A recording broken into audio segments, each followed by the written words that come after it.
तुम्हें पता है, जब भी मेरे और जयान के बीच सब कुछ ठीक होने लगता है ना कोई मिसअंडरस्टैंडिंग जरूर हो जाती है। और ये वाली मिसअंडरस्टैंडिंग तुम्हारी वजह से हुई है। तुमने मेरे कान में ये बात डाली थी कि वो रिंग तो जयान की अम्मी की है, जो चोरी की होगी। तुम्हारा दिमाग तो नहीं खराब हो गया बदो? मैंने ये थोड़ी ना कहा था कि जयान ने तुम्हें रिंग चोरी करके दी है। मैंने तो ये कहा होगा कि ऐसी रिंग खाला के पास भी है। तुम्हें तो आदत है बातों एग्जैजरेट करने की। तुम्हें पता है वो कितना हर्ट हुआ है, और मैं भी कितनी बड़ी गधी हूँ।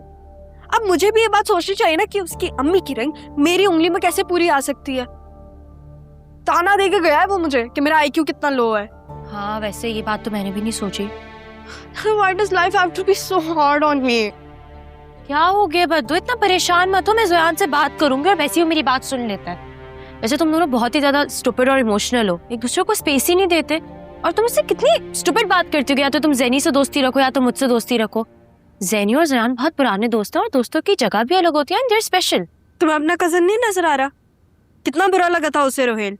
क्या हुआ था? उसकी कॉल ही आई थी ना सिर्फ मेरे मोबाइल पर। अच्छा तो मैं जा रही हूँ, बहुत देर हो गई हो। मैं नीचे गाड़ी में कब से वेट कर रहा है। कुमैला आया हुआ है? तो तुम उसे अंदर क्यों नहीं लेकर आई? यार वो नाजिश टू घर पे आई हुई, उसका मैसेज भी आया कि तुम कहाँ हो, जल्दी घर आ जाओ। ये नाजिश टू तुम्हारे घर इतना क्यों आती है? बदर से तुम्हें नहीं पता कि नाजिश टू क्यों आती है? तो तुम अपनी अम्मी को बता क्यों नहीं देती कि तुम्हारे अब्बू और नाजिश टू? दिमाग तो नहीं खराब हो गए? मेरे घर में मेरे एक ही सपोर्टर वो है, मेरे बाबा। मैं उनको नाराज नहीं कर सकती। बिल्लू में पता है ना शब्बा, तुम्हारी अम्मी की जिंदगी कितनी डिस्टर्ब हो सकती है नाजिश टू की वजह से। मेरा ज़यान बिल्कुल ठीक कहते हैं कि तुम दादी अम्मा हो। जब एक चीज सही चल रही है बदू उसको चलने दो, बीच में टांग अड़ाने की क्या जरूरत है। अच्छा मैं लेट हो रही हूँ, मैं जा रही हूँ, बाय। रिंग पहन नहीं लेती मैं।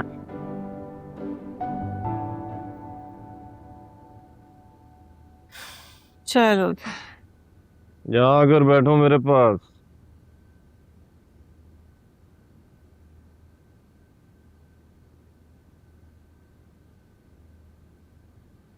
गाड़ी की चाबी ले ली थी ज़यान से? हाँ ले ली थी, पर्स में रखी हुई है।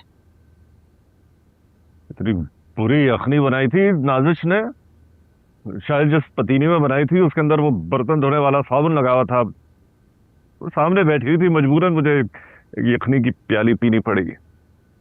ये तुमने बंदरों जैसी टोपी क्यों पहन ली है? अरे भाई सर में हवा लग रही थी, वो बेचारा इम्तियाज है उसने मुझे पहना दी थी। तुम बताओ। हाँ सर पे दुपट्टा लिया था। मेरी तबीयत ठीक नहीं है। अच्छी भली तो लग रही हो। मुझे तो तुम भी बड़े अच्छे भले लग रहे हो। ये बीमारी का ना ज्यादा ढोंग मत किया करो। मुझे तो 102 बुखार होता है ना, उसमें भी मैं तुम्हारी खिदमतें कर रही होती हूँ। तुम्हारी ये हरकत ना बिल्कुल अपनी अम्मा पर गई है। वो भी जरा सा मामूली सा बीमार होती थी तो पूरे घर में एक अजीब सा डिप्रेशन वाला माहौल फैला देती थी। कसम से बहुत खराब हो रही है तबीयत, मुझसे सांस नहीं ली जा रही है। तुम देखो आमिर, ये नजला जुकाम ना बहुत मामूली चीजें होती हैं, इनको नॉर्मल लिया करो। अच्छा इतनी सख्ती नहीं करो, बस बैठी रहो मेरे पास। बहुत थक गई हूँ मैं। अच्छा बताओ, ये प्रोग्राम कैसा रहा? दुपट्टा लिया था ना सर पे? नहीं, जाली वाली टोपी पहन ली थी मैंने सर पे, मर्दाना। अच्छा ऐसा करो, कुछ खाना बना दो हल्का फुल्का। खुदा के वास्ते अपनी बहन की यखनी नहीं लाना, उल्टियां शुरू हो जाएंगी मुझे। तो ये टिश्यू उठा लेना प्लीज, माफी भी रखे। खबरदार पंखा चलाया। हाँ बोलो। ज़यान, तुमने तो मुझे कहा था it's just a friendship. Have you seen ज़हनी स्टोरी?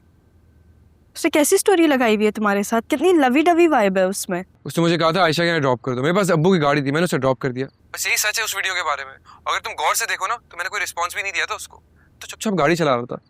अब उसके एक्सप्रेशंस का मैं जिम्मेदार थोड़ी हो सकता हूँ बदर का। तो मानो या ना मानो यही सच है। ठीक है, ओके, आई ट्रस्ट यू। उसे तो तुमने अपनी गाड़ी में बिठा लिया, क्यों? वो अम्मी लगती है तुम्हारी? मुझे तो नहीं बिठाया था।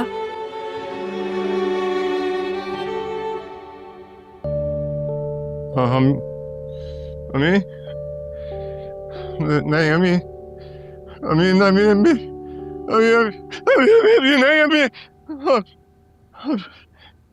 अरे क्या हो गया है? क्यों आधी रात को अपनी अम्मा को याद कर रहे हो?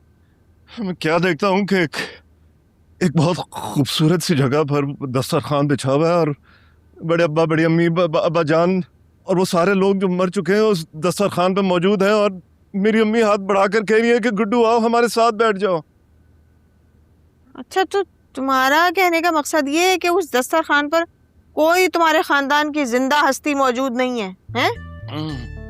क्या हो गया है? क्यों बुला रही है तुम्हारी अम्मा तुम्हें? भाई अब सो जाओ, मैं बहुत थकी हुई हूँ पता है। और कल से ना मुझे वो इंटरमीडिएट नहीं, वो इंटरमिन फास्टिंग करनी है जिसमें 17-18 घंटे का वक्फा होता है। फिर देखना कोई मुझे नहीं कहेगा रूसा की अम्मी। ऐसा सुनो, मेरे पेट में गुड़गुड़ हो रही है, बिल्कुल खाली है ना, जरा कुछ ले आओ खाने के लिए मेरे लिए प्लीज। हाँ अरे क्या रूसा, क्या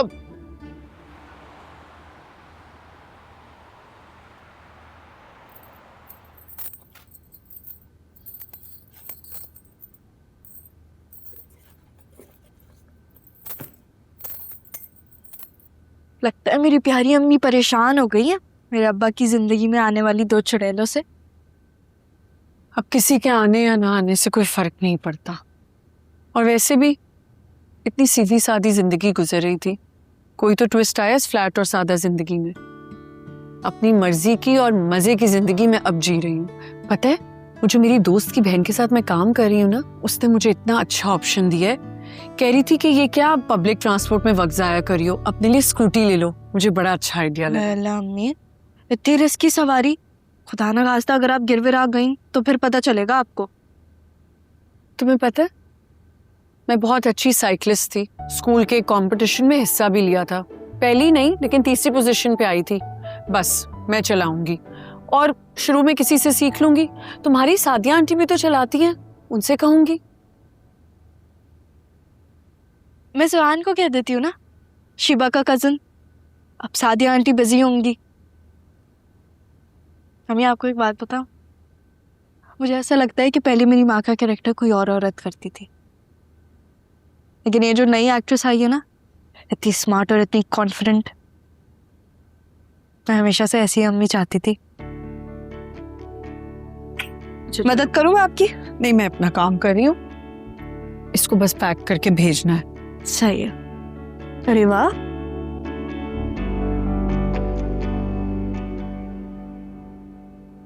अरे भाई मुझे नजर का टीका लगा दो। जब मुंह ही काला हो तो नजर के टीके की क्या गुंजाइश है? क्यों?